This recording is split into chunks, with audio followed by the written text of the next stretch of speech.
Hola, ¿qué tal? Buenas noches. Mi nombre es Miguel Ángel Pichardo y les doy la bienvenida a este espacio del podcast en psicoterapia de liberación somática. Vamos a abordar un tema que me parece fundamental, urgente, ¿verdad? Y abordando, que tiene que ver con el trauma vicario y todo lo que este tipo de trauma impacta alrededor de la violencia y de la guerra, pues en nuestras comunidades, pero también a partir de la observación, el ser testigos de este tipo de experiencias, ¿verdad? Que diariamente también nos encuentran inundando en las redes sociales, en los medios masivos de comunicación, y pues que esto también va generando un daño, una lesión en el tejido social, en el tejido comunitario, y pues bueno, obviamente también hay intereses sociales, políticos, económicos detrás de todo ese tipo de violencias, ¿no? Entonces, para hablar de esto, tenemos el día de hoy a Edgar Cendejas, un gran amigo, hermano. Él es psicoterapeuta gestal con enfoque psicocorporal. Y pues Edgar me había platicado un poquito sobre que estaba llevando a cabo una serie de reflexiones en torno al tema de la violencia, el trauma y la guerra. Entonces, pues bueno, por eso quise también invitarlo a dialogar sobre estos temas. Edgar, ¿cómo estás? ¿Qué tal Claro la que lluvia sí. allá? Híjole, la lluvia acá en Tepoztlán con todo, ¿verdad? Y no solo aquí, entiendo que en la mayor parte del país y en otros lugares, ¿no? Y algo que es muy sintomático para el tema del cual vamos a hablar, ¿no? Que tiene que ver, como muy Claro. bien lo decías, con el trauma vicario. Bien, me siento muy bienvenido nuevamente por ti, Miguel, y gracias por tu confianza y por invitarme de nuevo. No, pues encantado de que estés aquí, Edgar, que podamos compartir y que pues también yo creo que nuestra reflexión y nuestra palabra también tiene un peso importante para muchas personas que nos siguen, que nos escuchan y que pues también nos lleva, lo que ya también alguna vez hablamos, a sacar la psicología de las burbujas de lo intrapsíquico para contextualizarlo en un contexto pues global que tiene que ver con la guerra, con múltiples violencias, ¿no? Recientemente estaba hablando bueno, estábamos hablando sobre este tema de cómo la guerra impacta en las comunidades, ¿no? Y ahí hay un concepto que en psicología del trauma y del trauma colectivo se le conoce como trauma vicario. ¿Qué es esto, Edgar? Mira, pues Vicarius justo tiene que ver con el sentir el dolor del otro. Entonces, el trauma vicario es, por decirlo de alguna manera, este impacto que tiene en una persona que no está viviendo directamente una experiencia traumática en sí misma, sino que la vive o su sistema nervioso es impactado cuando la persona escucha, cuando la persona ve esto que le está pasando a otros. De hecho, en los 90 fue cuando se empezó a estudiar mucho, sobre todo a partir del impacto que tenía para muchos psicoterapeutas y terapeutas el dolor de los otros, ¿no? Y bueno, eso ahora se ha expandido un poco más porque evidentemente la información a la que estamos expuestos, todos los seres humanos en esta época, en este momento histórico, pues bueno, suele tender a impactarnos de alguna manera. Estamos escuchando que sobre la guerra, estamos escuchando de las pandemias, bueno, ahora con tanta lluvia, todas las desafortunadas desgracias que hay alrededor de este evento, el calentamiento global, la crisis tanto económica como geopolítica, en fin, ¿no? Entonces, contestando concretamente a tu pregunta, es esta preocupación, este impacto que hay sobre nuestro sistema nervioso, el trauma que genera y el estrés continuo y la situación de alerta en la que nos mantiene a la mayor parte de los seres humanos en este momento, ¿no? Dada la importante difusión inmediata, además, y con imágenes y todo que hay en nuestra época, donde la tecnología pues juega un papel muy importante en los medios de comunicación. Fíjate, Edgar, te voy a compartir una experiencia personal, pues les voy a compartir, porque yo más o menos en el 96 me empecé a dedicar al tema de, la, de las violaciones a los derechos humanos. Y estuve trabajando con personas que vivieron algún tipo de tortura, desaparición forzada, temas de masacres, violencia política de forma muy particular. Y recuerdo que después de trabajar ahí, pues a una compañera la desvivieron y entonces yo me pasé, dije, no, ya no quiero trabajar en este ámbito de violaciones a los derechos humanos, de violencia política, y me fui a trabajar a una organización que trabajaba temas de violencia de género, según yo porque era más light, imagínate, pero durante ese tiempo yo empecé a sentir lo siguiente. Por ejemplo, me costaba trabajo ir a reuniones sociales. Eh, Sentía miedo de salir en la noche, pero me exponía a situaciones de riesgo. Aumenté mi consumo de tabaco y alcohol y de repente empecé a experimentar una distancia con respecto a las demás personas. Yo sentía que las demás personas no me entendían, que ellos hablaban de cosas muy superficiales y entonces que no hablaban de lo realmente o de lo verdaderamente importante que era la situación política que estábamos viviendo en ese momento en el país, y de alguna forma me sentía incomprendido sin que me incomprendieran, ¿no? O sea, yo mismo me echaba, digamos, como me ponía ese trajecito, ¿no? Cuando empezó a surgir todo este tema del trauma vicario y también de algo que se llama como agotamiento por compasión, y empecé a leer, digamos, todos estos síntomas, pues en el checklist yo puse así, palomita, palomita, palomita, palomita, porque yo creía que el trauma vicario era experimentar lo mismo que experimentaron las víctimas. Y no, yo lo que entendí es que el trauma vicario es silencioso y que muchas veces podemos hacer del trauma vicario un estilo de vida. Como esta idea del pez que lo pones en agua y lo vas calentando y no se da cuenta.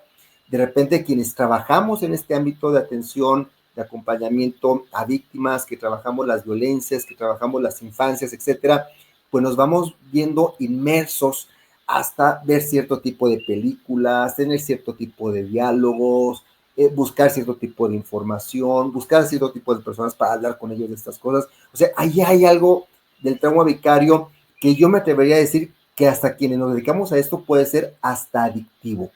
¿Tú cómo ves o tú los has experimentado también esta parte del trauma vicario? Digo, por supuesto, ¿no? Hay una parte importante que tiene que ver con el acompañamiento, quienes hacemos este tipo de trabajo, ya tú lo decías, por ejemplo, personas que se acercan a ti con temas muy fuertes, como son violencia sexual o abuso sexual, como son personas que en su momento han sido secuestradas, por ejemplo, o que viven continuamente en violencia doméstica, ya lo mencionabas tú muy claro, y que, bueno, tú lo estás escuchando y evidentemente los psicoterapeutas pues, somos personas, ¿verdad? Diría yo, también tenemos nuestro corazoncito, y entonces es Sí. evidente que eso impacta, como tú lo dijiste muy acertadamente.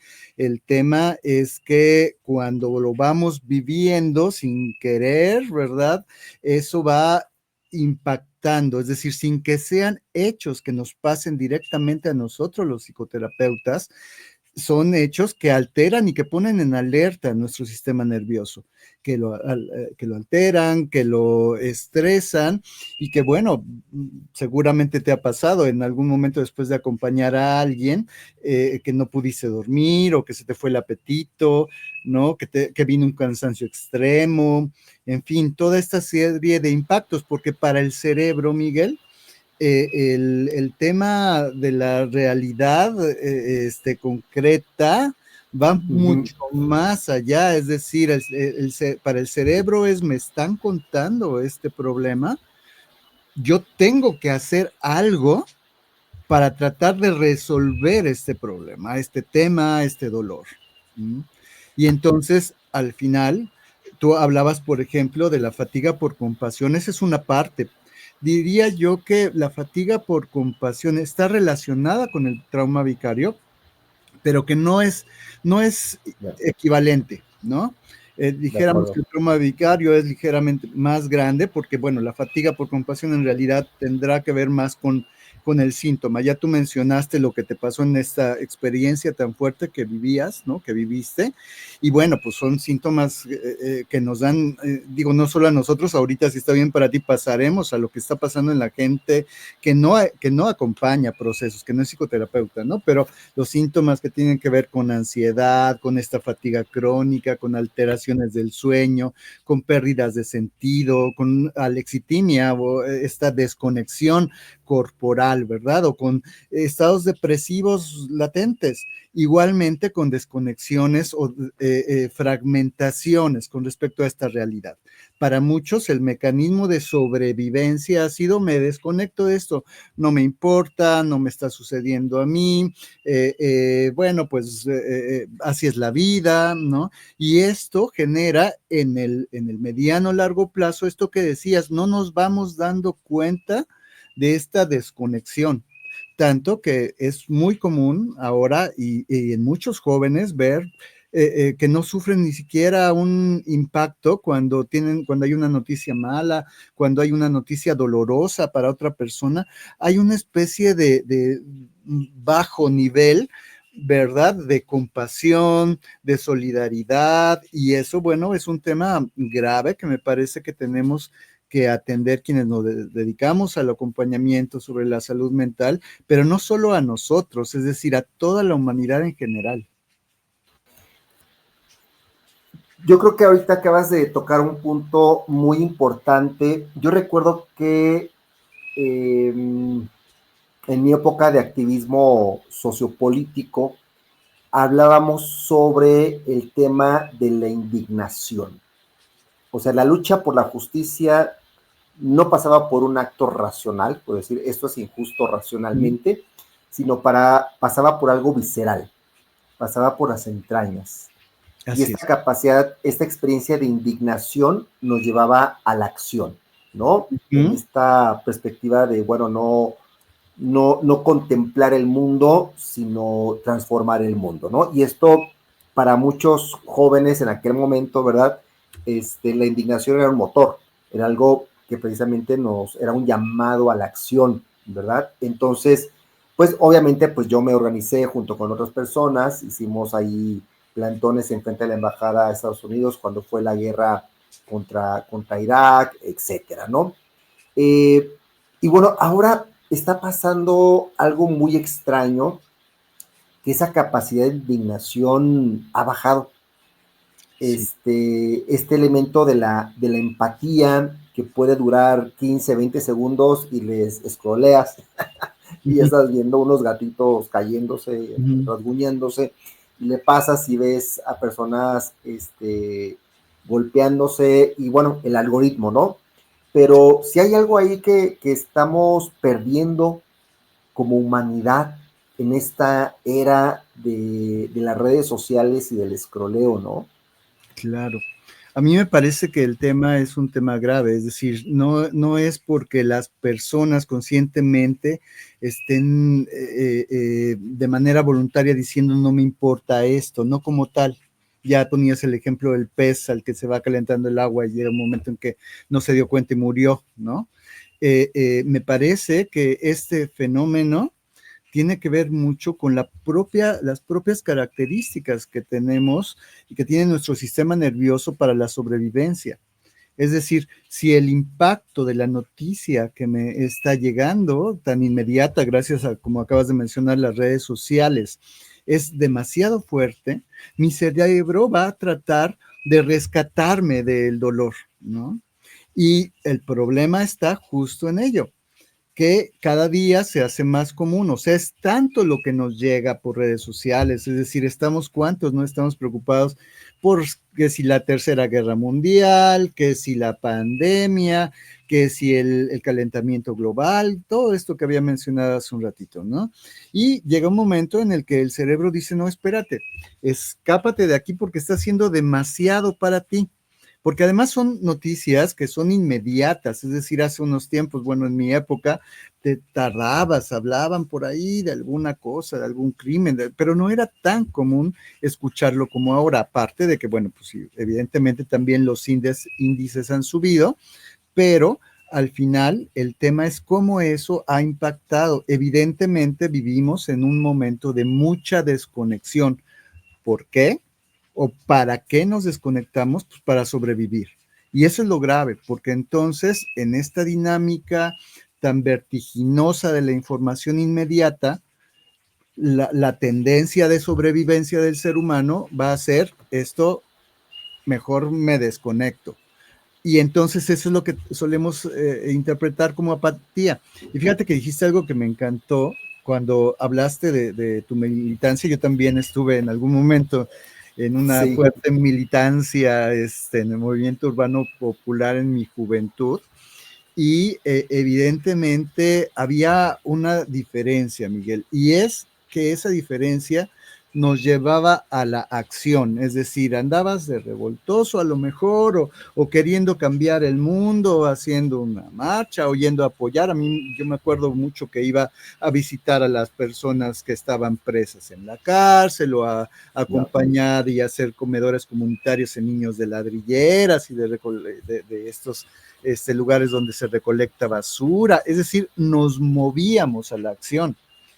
Y el hecho de simplemente movernos a la acción contribuía a que el sistema nervioso descargara las tensiones que se iban generando y que se iban instalando en el cuerpo. El problema ahora es que no hay esa movilización, ¿sabes? El problema consiste en que, bueno, como tú decías también ahorita, ¿verdad? Hay una noticia bien fea, me espanto y la paso rápido, le escroleo, ¿no? Y entonces, y no me muevo, es decir, estoy pegado permanentemente al teléfono, e incluso puedo ver las noticias o puedo ver noticias terribles y nada más, o sea, no hay expresión. Me ha tocado ver a muchos jóvenes sin expresión alguna, ¿no? ¿Qué quiere decir? Que está ese proceso de sobrevivencia, de congelamiento, de fragmentación, ¿verdad? Pues en algunos desafortunados casos de psicotización, en el que separo la realidad de la fantasía y entonces no actúo. Es decir, lo que podría ayudar a nuestros jóvenes, a nosotros, a las personas, es justo venir a presente y ver que hay algo que puedo hacer, hay algo en lo que yo puedo movilizarme, algo de lo que puedo hablar, algo con lo que puedo ayudar. De ahí nacen muchos voluntariados, por ejemplo.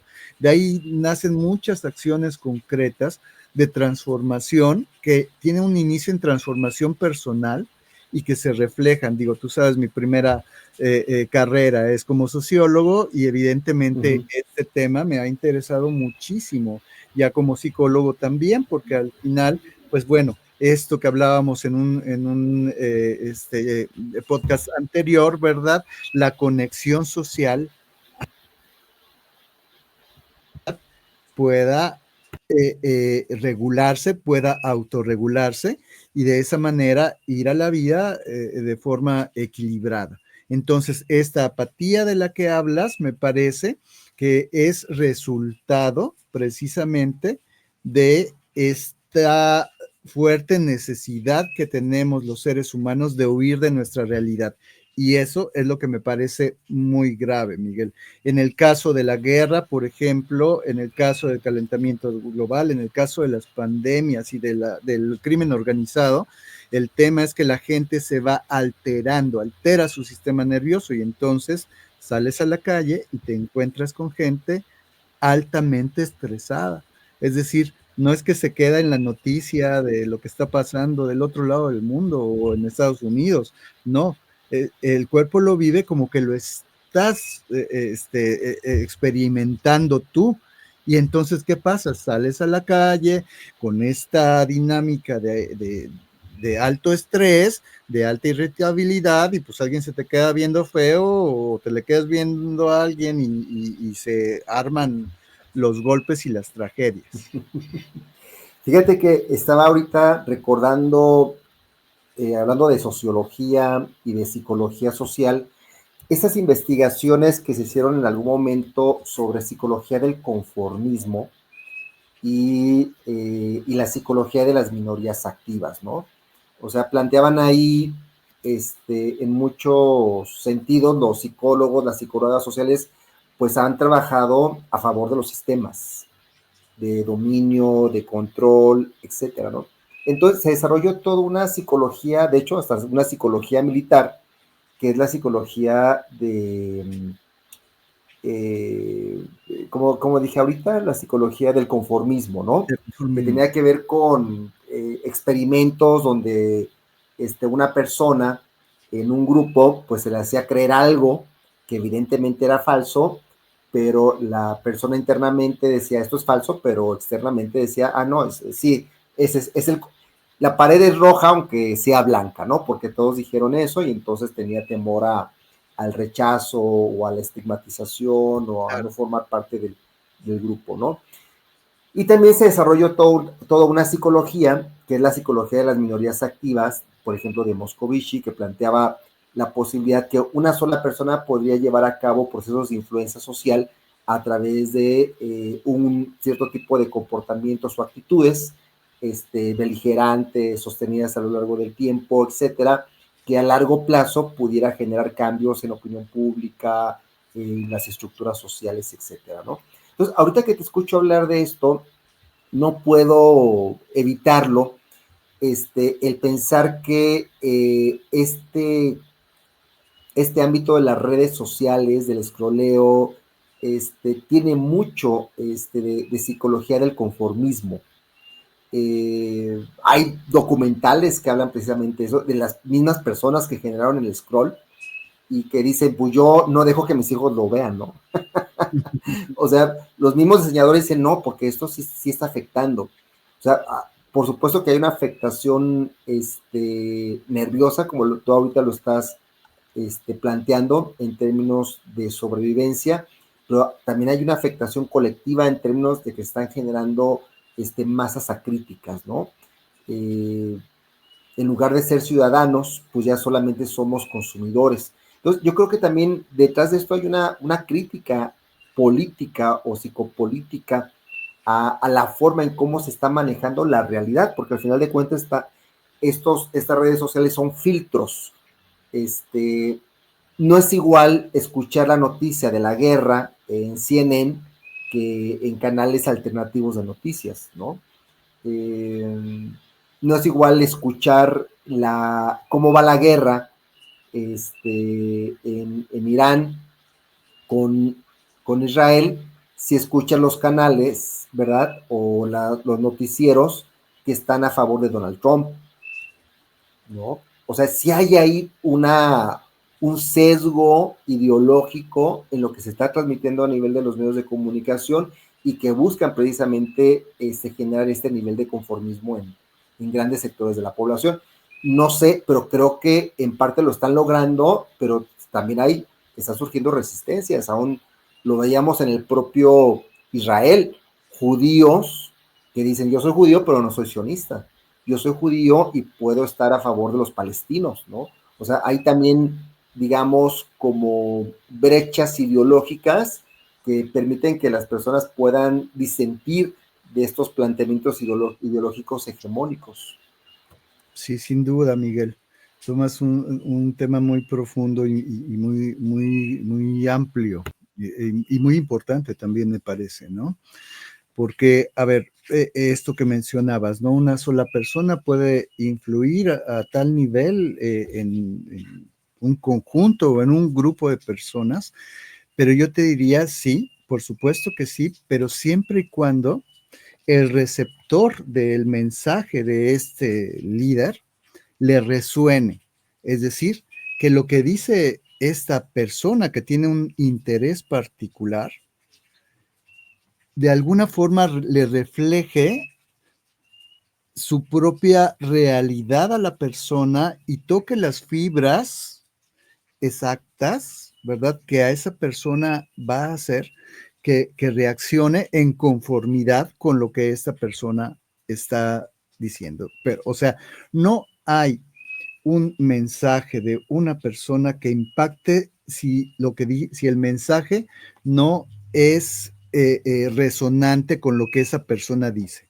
Me parece que eso es fundamental, porque aunque en términos sociológicos la masa global, abstracta, no piensa, ajá, lo que es muy concreto es que los individuos, las personas, los humanos que están dentro de ese sistema, dentro de esa masa, sí lo hacen. Hace mucho tiempo, justo cuando estudié la carrera de sociología, Miguel, hice una investigación sobre la violencia en grupos de chavos banda. Okay. Y fue investigación-acción. Yo hice sociología en la UAM, que tenía este paradigma, ¿no? Sí. Investigación-acción. Entonces me metí al tema de manera participativa y para mí era increíble, o sea, como después de una experiencia que hubo en el que la banda atacó y medio mató a un individuo de otra banda, cuando tú hablabas con el grupo, Miguel, todo el mundo decía sí, se lo merecía, era de la banda contraria, en fin. Pero cuando te ibas a investigar uno por uno, resultaba que a nivel individual no estaban de acuerdo en lo que había pasado golpeando a aquel chico. Ya.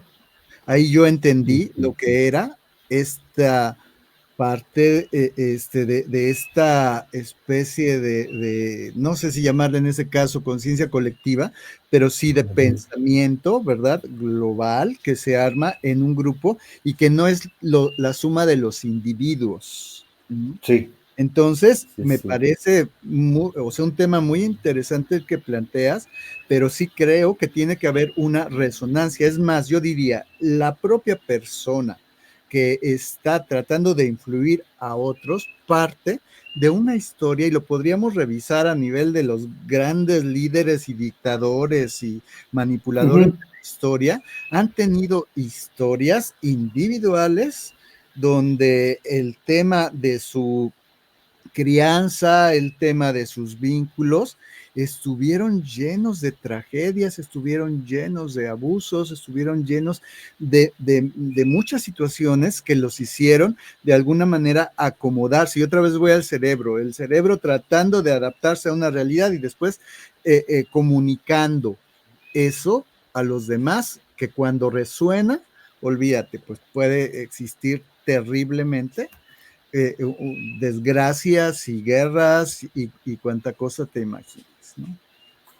Ahora, aquí hay algo que ahorita tú mencionas, o sea, regresando al tema también del sistema nervioso, porque si vivimos en un estado, hablando en términos globales, de guerra, de violencia, este, se activa nuestro eje del miedo, el eje hipotalámico, hipofisiario, suprarrenal, y liberamos toda una cascada de glucocorticoides que nos lleva precisamente a activar nuestro sistema de lucha-huida o nuestro sistema también de colapso o también de conexión, ¿no? Y congelamiento o de conexión justo. Ahora, ahí hay un elemento fundamental que es el tema de la amígdala cerebral, que es la parte de nuestro cerebro que tiende precisamente a evaluar si una situación es amenazante o no. Cuando esta amígdala cerebral sobrepasa ciertos niveles también de cortisol, esto es de alarma, hay una desconexión con los lóbulos prefrontales. De hecho, uno de los elementos importantes es la evaluación de lo que se encuentra o de lo que se está observando, ¿no? Y Totalmente. entonces, cuando se activa o se hiperactiva y se inflama esta amígdala cerebral, pues lleva a que la persona, como tú lo dices, por ejemplo, en contextos colectivos, el planteamiento de Gustave Le Bon, pues nos volvemos más regresivos, más temerosos. De hecho, tendemos a ser mucho más conservadores, más influenciables. Buscamos líderes carismáticos de mano dura, de mano fuerte. Eso se aprovecha política e ideológicamente para plantear un enemigo. En el momento en que tú tienes a una persona y a un colectivo en ese estado de miedo, donde la amígdala se encuentra sobrepasando sus capacidades de gestión, pues tienes un colectivo predispuesto a implantar la teoría de los polos, polarizar, ¿no? Entonces, la polarización siempre es buscar un enemigo exterior que nos ha invadido. Pienso un poquito en todo lo que está sucediendo actualmente en Estados Unidos con respecto al tema migratorio. Pienso en Hitler con todo el tema de los judíos. Pienso también en Israel con todo el tema de los palestinos, ¿verdad? Y que y entonces predispone a un gran colectivo a favorecer políticas belicistas, políticas discriminatorias, políticas racistas, políticas de intolerancia. Y al final de cuentas pareciera que esto le conviene a ciertos grupos, yo diría actualmente, de ultraderechas y quizás también de ultraizquierdas, ¿no? O sea, se aprovechan en estos ultras, porque no quiero decir radicales, porque la radicalidad tiene que ver con la raíz, pero sí ultras, conservadores, se aprovechan para explotar estos sentimientos colectivos que están mediados por esta especie de estado nervioso colectivo, ¿no? Sí, por supuesto. Mencionabas, ¿no? El papel de la amígdala. Al final, me gusta mucho ver, no es lo único que hace la amígdala, pero me gustaría enfocarme un poco en la acción o en la actividad de la generación de emociones, ¿no? Que se da en este centro o en este lugar de nuestro cerebro y que tiene que ver justo esto de lo que hablabas de esta obnubilación o este bloqueo del lóbulo prefrontal, ¿verdad? Tiene que ver con el que la amígdala, ¿verdad? Y además la conexión con nuestro sistema límbico, lo que hace es asegurarse de que tengamos una acción, es decir, cuando nos vamos a la palabra, por ejemplo, que es lo que se genera, por eso decía yo que quería hablar de las emociones allí. Emoción quiere decir energía en movimiento, mover, ¿no? Es decir, si yo estoy pasando por un evento que me impacta, que amenaza mi existencia, va a venir una emoción, por ejemplo, el miedo, ¿verdad? O puede ser el enojo, puede ser la tristeza, la alegría, en fin, que me lleva a un movimiento como una prioridad. Es decir, en ese momento yo no me detengo a pensar, es decir, si de repente por aquí oigo balazo, yo no digo, será una pistola de tal o de cual característica, etcétera, no, o sea, yo es o córrele o sal a ver cómo te defiendes, ¿no? ¿Por qué? Justo porque, por ejemplo, en ese caso el miedo activó mi sistema de defensa y eso hizo que ya sea que me echara a correr o que fuera a ver qué estaba pasando para defenderme. Entonces, en ese momento, la parte de lo racional no viene, es decir, es una acción natural el hecho de que nuestra racionalidad para sobrevivir se bloquee y entonces venga en mover, que esta energía en movimiento que me permita justo la sobrevivencia.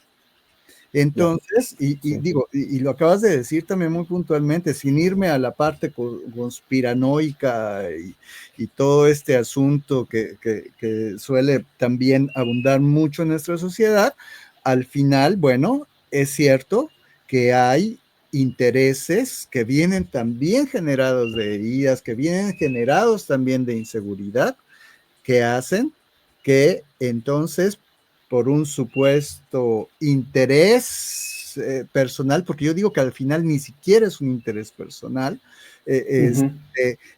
empiezan a manipular y a implementar acciones o mensajes que ayuden a sus propios intereses. ¿Por qué digo yo que ni siquiera piensan, o sea, es un asunto que les beneficie personalmente? Porque a nadie de nosotros, a ningún ser humano, le conviene que a otro le vaya mal. Le conviene a lo mejor en el asunto inmediato, pero en realidad si nos podemos ampliar nuestra conciencia, nuestro pensamiento, el hecho de que al de enfrente le vaya bien, debería de ser un motivo de regocijo de mi lado, y el otro vería lo mismo. No me Claro. puedo pasar o puedo abusar de este, porque si abuso de este, y esa es la historia de la humanidad, ¿eh? O sea, la historia del abuso para lograr bienes inmediatos que terminan destruyendo a la persona, a la familia, a la sociedad, al mundo, ¿no? Entonces, me parece que ciertamente hay personas con muy baja conciencia que manejan o que pueden manipular esto que se sabe, esto que sabemos, de esto que estamos hablando, con intereses aparentemente particulares, y que simple y sencillamente, como no tienen conciencia, son incapaces de ver que eso les perjudica. O sea, por eso ahora todo el rollo con el botoncito para la guerra o la tercera guerra, pues quién, a ver, pues quién va a querer Apretarlo, apretarlo, pues si nos vamos a acabar, ok, bueno, pues como en James Bond. así es, ¿no? Pero es que allá hay un tema que va conectado con esto, con esta parte ya no solo conspiranoica, sino como dicen por ahí, sigue el tema del dinero. O sea, la violencia, la guerra, es una gran industria, la industria armamentista. Entonces, si hay también intereses, o sea, hay un grupo de personas que, que sí quiere la guerra, una guerra controlada. O sea, sí queremos guerra, pero que no sea una nuclear, ¿no? O sea, armemos a la población, que toda la gente tenga su arma para la defensa personal, como lo es en Estados Unidos, por ejemplo. Nos conviene que haya guerras en ciertos lugares lejos de Estados Unidos porque pues podemos vender armas, ¿no? O sea, Estados Unidos le vendió armas a Irak. Saddam Hussein fue cliente consentido.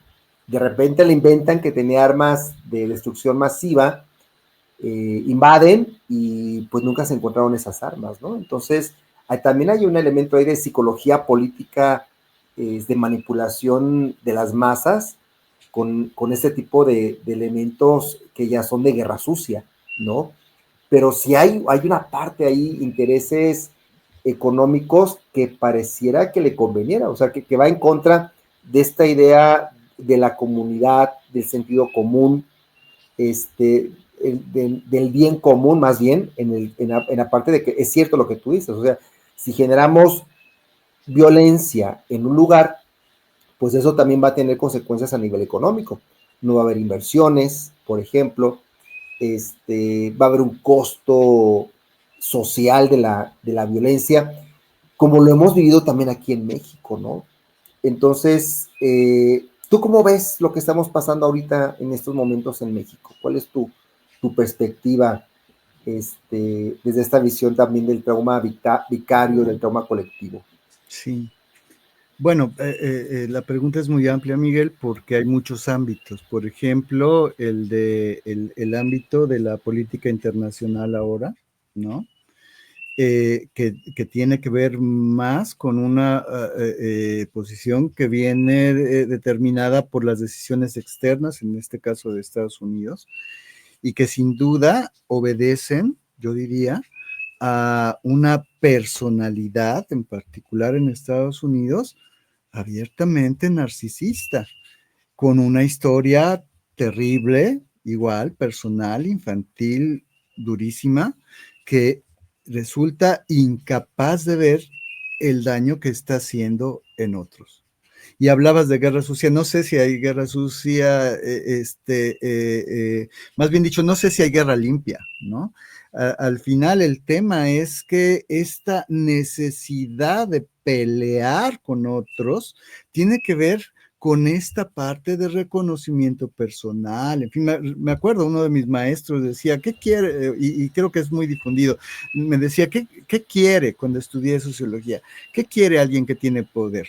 Y entonces todos decíamos, no, pues más dinero, propiedades. Decían, no, alguien que tiene poder, quiere más poder, ajá, y por eso es que hace lo que hace. No es que quiera más dinero. A ver, yo preguntaría, o sea, todos esos personajes que están ahorita en la escena mundial, ¿no?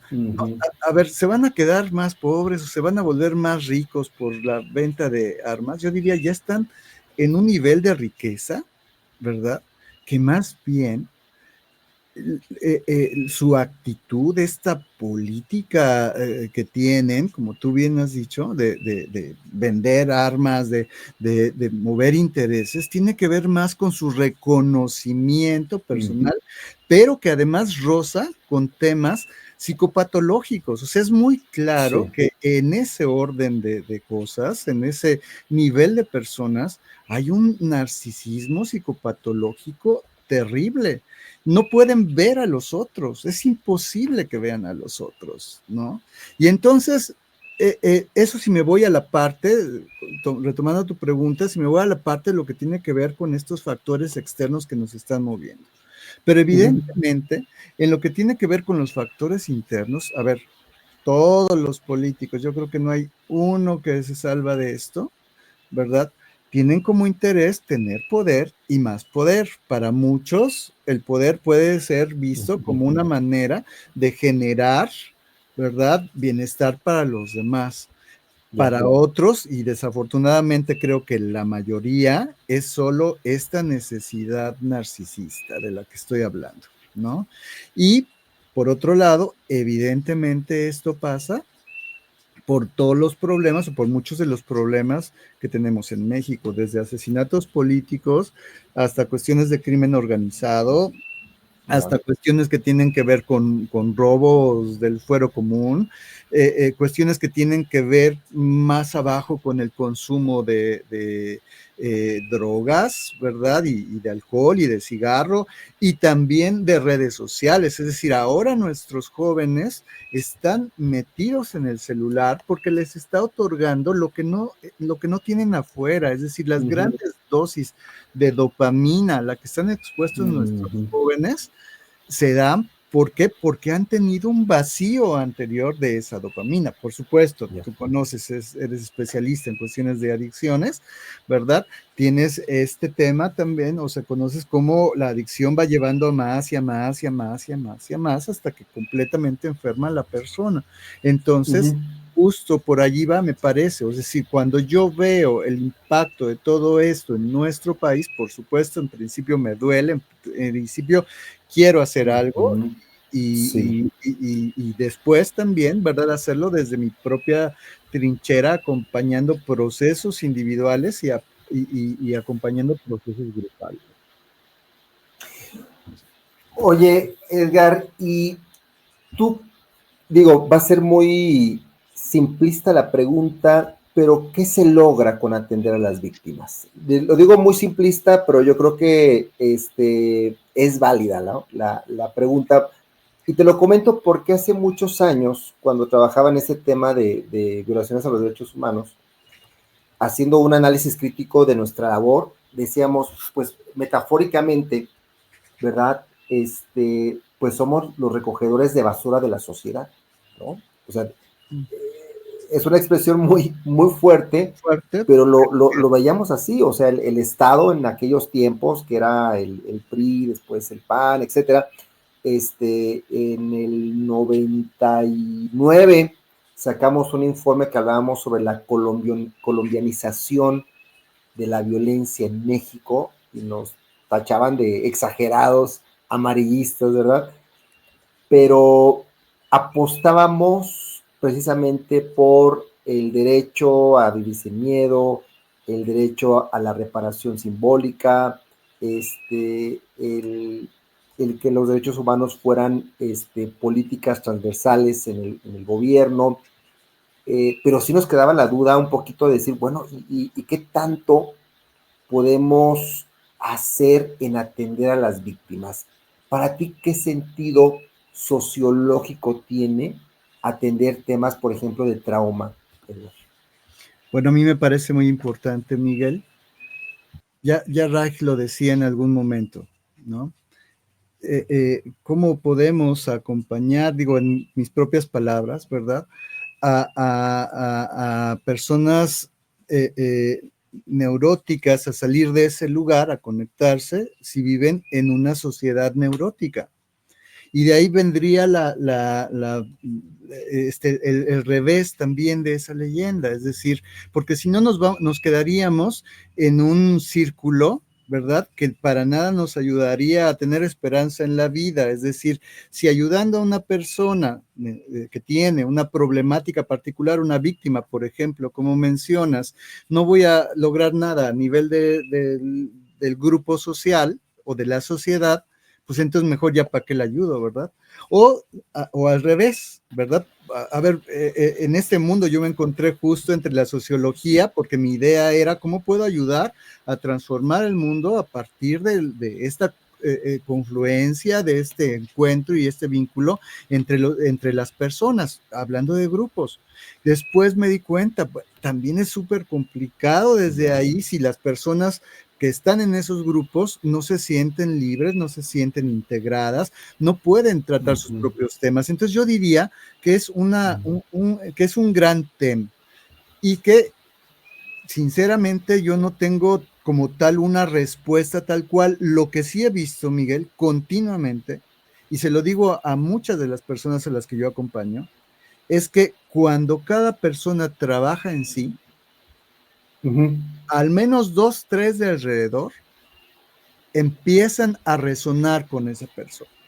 Entonces, mi esperanza, mi anhelo, que creo que es muy concreto, ¿verdad? Que sí también se materializa, es que cuando apoyo, cuando acompaño el proceso de una persona a sentirse más integrada, más libre, a tomarse, a no pasar por encima de sí, a generar una conciencia crítica, eso, como una piedrita que aviento en un estanque, genera ondas de expansión y que entonces eso va produciendo el que en verdad haya un impacto a partir del trabajo personal de autoconocimiento, Miguel. Eso que tú planteas ahorita, Edgar, sería como hablando de trauma vicario. Podemos hablar de sanación vicaria, o bueno, cualquier otro término, en Por el supuesto. sentido de que sí, cuando tú Hace mucho atiendes a una sentido. persona, es esta visión psicosocial y chamánica del proceso de salud de enfermedad, ¿no? O sea, en las comunidades tribales no existe la enfermedad individual. O sea, Así una persona enferma es una comunidad enferma. La tierra también se enferma, por ejemplo. Y en la sanación interviene la comunidad. Yo recuerdo una experiencia en una comunidad indígena donde a la persona que estaba enferma, el chamán lo que le dijo que tenía que hacer para sanarse es hacer una fiesta. Claro. Por supuesto que fuimos, ¿no? Yo le encontré todo el sentido. O sea, no le Totalmente. digo, tómate la pastillita, estás enfermito. No. O sea, levántate, trabaja, invita a la gente a que venga a tu casa. O sea, lo contrario al modelo hospitalario de aislamiento, Totalmente.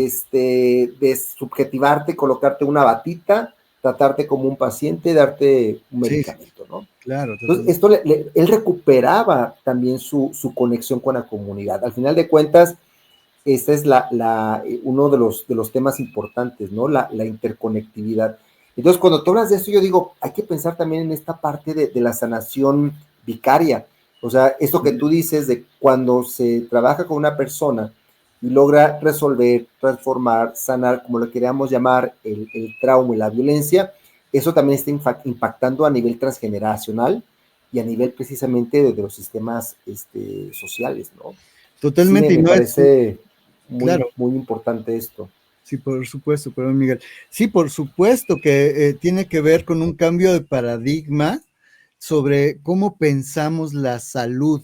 Si a título fragmentado, individual, ¿verdad? Entonces tienes un dedito mal y mejor te lo corto para que ya no te haga más mal.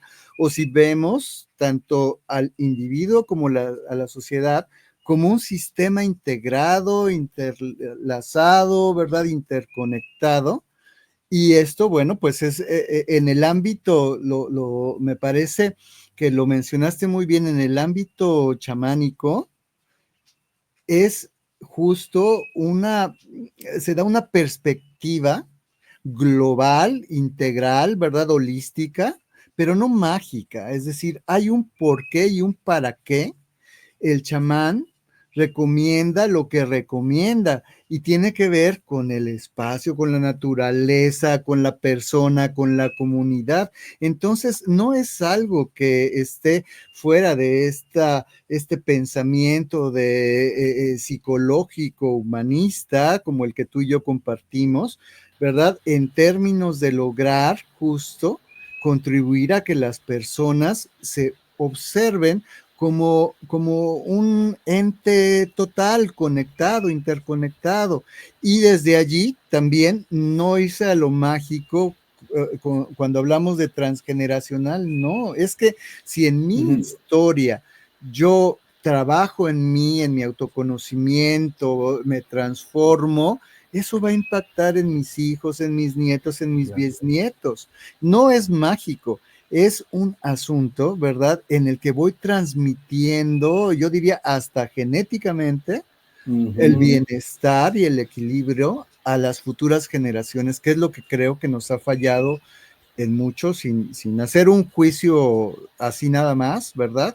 Porque ha venido de algún lugar, pero creo que nos ha fallado a algunas de las últimas 3, 4 generaciones, ¿no?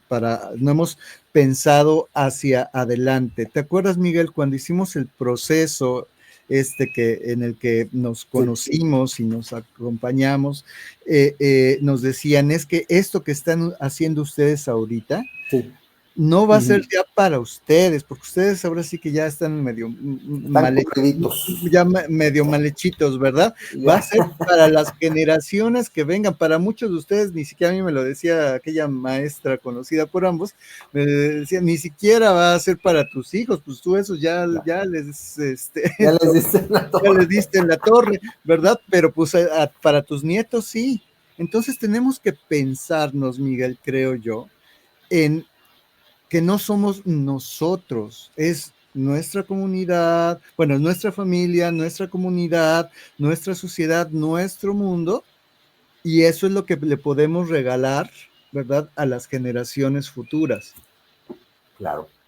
Ahora, fíjate, es cierto, ahorita me estaba acordando, me llegó a la mente, a la memoria, una organización que se llama Fellowship of Reconciliation, que es una red internacional que integra líderes espirituales de diferentes religiones, de diferentes denominaciones.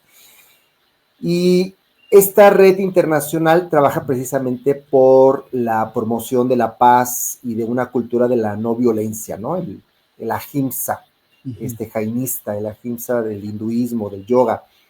Y precisamente ahora que fue o que pasamos por esta crisis mundial de posibilidades de una guerra nuclear, me acordé mucho de esta asociación, ¿no?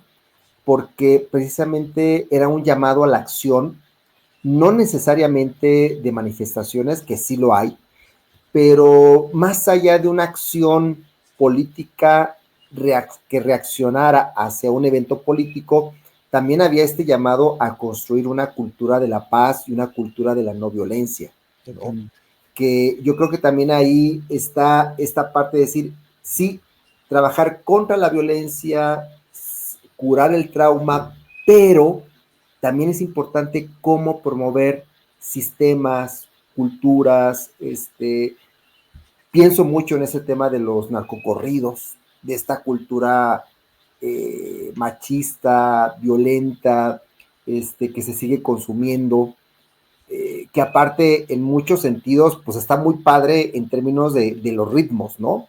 Pero el contenido, la letra, el ambiente que genera, las ilusiones, porque ahí van de por medio también aspiraciones, pues también nos hablan de que nuestro México bárbaro, nuestro México profundo también nos brota por ahí, ¿no?